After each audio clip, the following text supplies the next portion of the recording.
என்ன சமைக்கலான்னு கேட்டா, ஹஸ்பண்ட் சிம்பிளா வந்து தோசை, தேங்காய் சட்னின்னு சொல்லிடுவாங்க. பட் நம்மளே செஞ்சு நம்மளே சாப்ட்டு அந்த ஃபீல் வந்து ஒரு மாரி இருக்கும். எத்தன பேருக்கு ரிலேட் ஆகும்னு தெரியல. கொஞ்சம் டிஃபரெண்ட்டா சாப்பிடணும் போல இருந்துச்சு. தக்காளி தோசை செய்யலாம் அப்படின்னு சொல்லிட்டு பிளான் பண்ணியிருந்தேன். சின்ன வெங்காயம் இருந்தா நீங்க யூஸ் பண்ணிக்கோங்க. நான் வந்து பெரிய வெங்காயம் சின்னதா 1 போட்டுருக்கேன். 4 பல்லு பூண்டு, ஒரு 3 தக்காளி கட் பண்ணி ஒரு மிக்ஸி ஜார்ல சேர்த்துட்டு, அது கூடவே காரத்துக்கு உங்களுக்கு தேவையான அளவுக்கு காஞ்ச மிளகாய் ஆட் பண்ணி, உப்பு கொஞ்சம் சேர்த்து நல்லா தனியா அரைச்சு வச்சுக்கோங்க.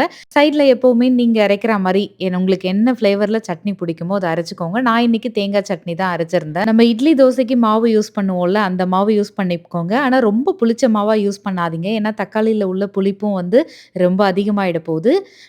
கொஞ்சம் அரைச்ச ஃப்ரெஷ் மாவா இருந்தா கொஞ்சம் நல்லாருக்கும். அது கூடவே பெருங்காயம் தூள் மாவுல சேர்த்துருக்கேன். அரைச்சு வச்ச பேஸ்ட் அது கூட சேர்த்துட்டு, கொஞ்சமா கொத்தமல்லி இல அது கூட தூவியாச்சு. எனக்காக மட்டும் தான் ட்ரை பண்ணலான்னு ட்ரை பண்ணேன். பட் வீட்ல எல்லாருக்குமே ரொம்ப புடிச்சிருந்துச்சு. நீங்களும் ஒரு வாட்டியாவது ட்ரை பண்ணுங்க.